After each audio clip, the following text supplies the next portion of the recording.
আসসালামু আলাইকুম, hi there. চলে এসেছি আপনাদের জন্য আরও একটা হালুয়ার রেসিপি নিয়ে। আজ আপনাদেরকে তৈরি করে দেখাবো বুটের ডালের হালুয়া। চলুন এই শবে বরাতে একটু ভিন্নভাবে বুটের ডালের হালুয়া ডেকোরেট করে পরিবেশন করা যাক। সো প্রথমেই আমি এখানে নিয়েছি 400 গ্রাম বুটের ডাল বা ছোলার ডাল। ভালো করে ধুয়ে নিয়েছি। এতে স্বাদমতো লবণ, 2 টুকরা দারচিনি আর 1 লিটার ঘন গরুর দুধ দিয়ে দিলাম। আমি এটাকে মিডিয়াম টু লো আছে আস্তে আস্তে সিদ্ধ করে নিব। এখন এর মধ্যে আরও অ্যাড করে নিব হাফ কাপ পানি। এবারে আমি ঢাকনা দিয়ে অপেক্ষা করব। ভিউয়ার্স, আমার ডালটা সিদ্ধ হয়ে গেছে। অল্প একটু দুধ রয়েছে, এটুকু টানাবো না। দেখুন ডালটা সিদ্ধ হয়ে গেছে। যেহেতু আমি ব্লেন্ডারে এটাকে ব্লেন্ড করব, এর জন্য এতটুকু ঝোল রাখতে হয়। আর শিলপাটাতে বাটলে আপনারা একদম শুকিয়ে নেবেন।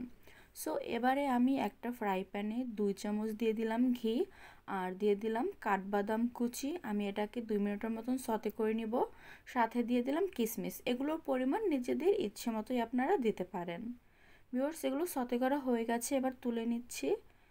আর এখন আমি এই ঘিয়ের মধ্যেই অ্যাড করে নিচ্ছি সেই ব্লেন্ড করা বুটের ডাল, 1 কাপ চিনি। তবে মিষ্টিটা পরে চেক করে আবারও অ্যাড করে নেব। আমি 2 চিমটি দিয়ে দিলাম এলাচের গুঁড়া। দেখুন চিনি দেওয়ার কারণে চিনিটা গলে কিন্তু এটা একটু পানি পানি হয়েছে। এবার এতে আমি হাফ চামচ দিয়ে দিলাম কেওড়া জল। এখন একদম শুকিয়ে যাওয়া পর্যন্ত অপেক্ষা করতে হবে। আর এটা কষাতে কষাতে আমি এতে দিয়ে দিলাম 3 টেবিল চামচ গুঁড়ো দুধ। এটা এর স্বাদকে অনেক বেশি এনরিচ করবে।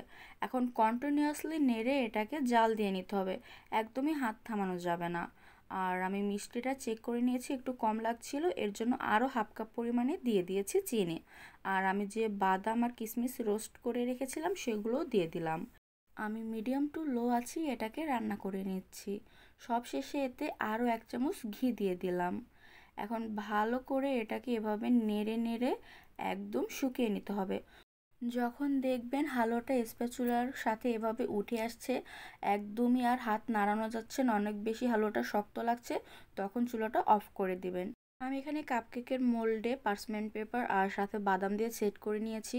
হালুয়াটা হালকা একটু ঠান্ডা করে নিয়েছি যাতে এভাবে রাউন্ড রাউন্ড শেপ দেওয়া যায়। তারপর আস্তে সেট করে নিয়েছি। এবার উল্টে সবগুলো নামিয়ে নিচ্ছি।